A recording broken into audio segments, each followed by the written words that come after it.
At the beginning of the school year in PowerSchool, the grading periods needed to be configured for each school. So I'm going to start here with Perrysburg High School. You go down to School under Setup, and you're going to go down here to Grading to Final Grade Reporting Term Setup. When I started, all of these just said New in each one of these. In order to set these up, I clicked on New and then put in, we always use Q1, Q2, S1, S2, E1, E2 for exam. Um, and then you go ahead and put in your dates. Now, there's a couple of things that are really important here. This school year, the first day of school is the 14th. The end of quarter one is actually this date right here. It's the last grading day. However, you don't want any gaps in between the end of the quarter, the grading period, and the beginning of the next grading period. And as I go through this, I'll explain this. So I set this as the 14th, right? And then you go ahead and hit submit. So I've done that for quarter two. Now there's at the end of the semester one, there's some special things that you need to do. You're going to notice when I set up this date for quarter two, and let me click here. The end of this quarter two is actually the 20th of December. But this is for high school and for those classes junior high who give high school credit. So it is all date driven. We need to leave 2 dates open for exams, and they cannot overlap. The dates cannot overlap. Otherwise, when you're putting grades in, it won't know if they overlap, whether the grade that you're putting in goes to the exam container or to the quarter two. So I always set the quarter 2 days before it's set to end, and then when you give information out to the teachers, they have to know that the last date to put in grades for that quarter is 2 days before the actual end of the quarter. So then you hit submit. Okay. So I do that for quarter one, all these quarters. Then you have to go and set up semesters. Same thing. You're using the same dates for quarter one, quarter two. Exam one, let me show you that. So the exam, this is what I was just explaining, is the 19th and the 20th. Those are the only dates that teachers can put in for the exam. If they don't put in any grades for this exam, um, the uh, the calculation will go back to 50-50 for quarter one, quarter two for the semester grades. I'll explain that here in a second. So you set up your exam, and then the semester is just a bit different. What I do with the semester, remember, I don't want any overlaps. So it starts the first day, but then it goes to the last day before the start of the second semester or the start of the third quarter. Third quarter for us in this school year starts on January 8th, so the last date for semester 2 is the 7th. Now that works because of where I have this set up. It's all in semester 1, so these can overlap because it's a different grading period. I know it doesn't seem to make sense, but trust me, it does. So I go ahead and do the same thing for all of the second semester. Again, making sure that I leave quarter 4 2 days before the end of the quarter. The exam grade is the last 2 days of the quarter, and then the semester overlaps all of them. And then you need to do the same thing for the entire year. You put in all the grading periods. So you're doing this several times. Once you get that done for the high school, then you switch to the junior high and you do the same thing. Go down here to school, go to final grade reporting terms, and I have the exact same thing set up for the junior high.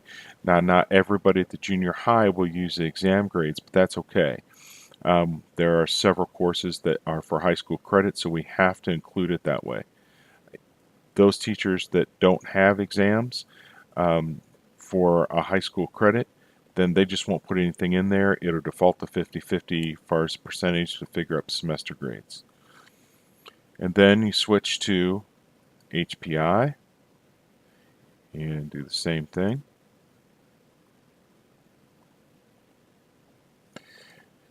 HPI is a little bit different. They do not have exams at all, so you don't need to include those in there, but you do need to do the semester, set that up just like we did for the high school and junior high. And then they're going to have those in there. Now the next thing you have to do is you have to, I'm going to go back to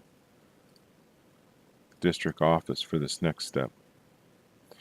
You go to district, because the next thing you have to do is you have to set up Power Teacher Pro in order to calculate the semester grades properly.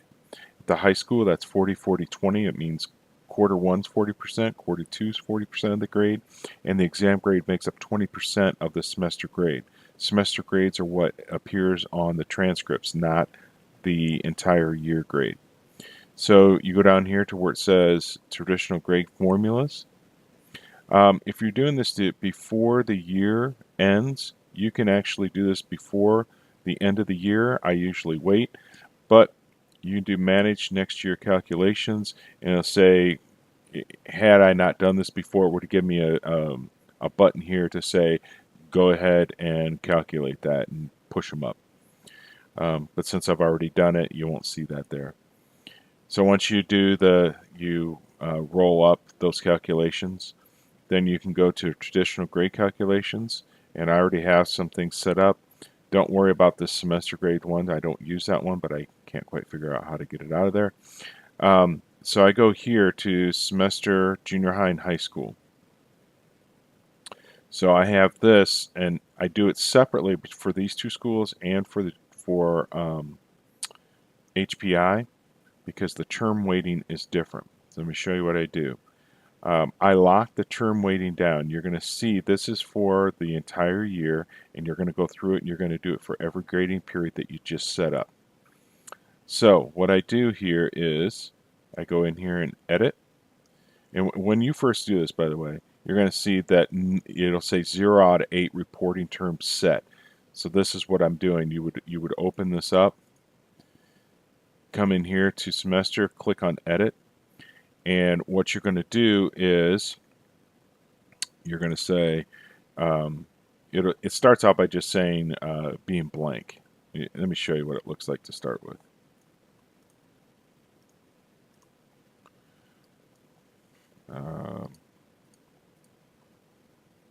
Okay. It looks like this. It won't look, it'll be just blank. So you're going to come in here and say reporting terms, and quarter one is worth 40%. Quarter two is worth 40%. Add, and reporting term exam 1 is worth 20%. And then you're going to hit submit. The other thing to look up here, remember we're in the district. Teachers can edit these calculations. The school setting says no, and that's what we want it. We do not want teachers changing this percentage at all. Remember, if they don't put in an exam grade, it will default to 50-50 instead of 40-40. So it'll do that automatically. So then you hit submit. Now, quarter one, quarter two, and exam, you just do total points, but teachers can edit the calculation. And you say yes, because if teachers are using weighted categories, they need to be able to come in here, and once you set it all up with the categories, they'll be able to pick a category and tell what weight that category is. So if they have tests, quizzes, homework, in-class projects, whatever they have, they can set up the weighted categories here. So we want to allow them for the quarters and the exams only to be able to set this up with weighted categories. So you go ahead and do that for all of those, and then let's go back, and you're going to do the same thing for HPI. HPI is a little bit easier.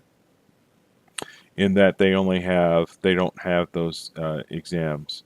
But it's the same thing. You set up the term weighting, except for here you set up 50-50.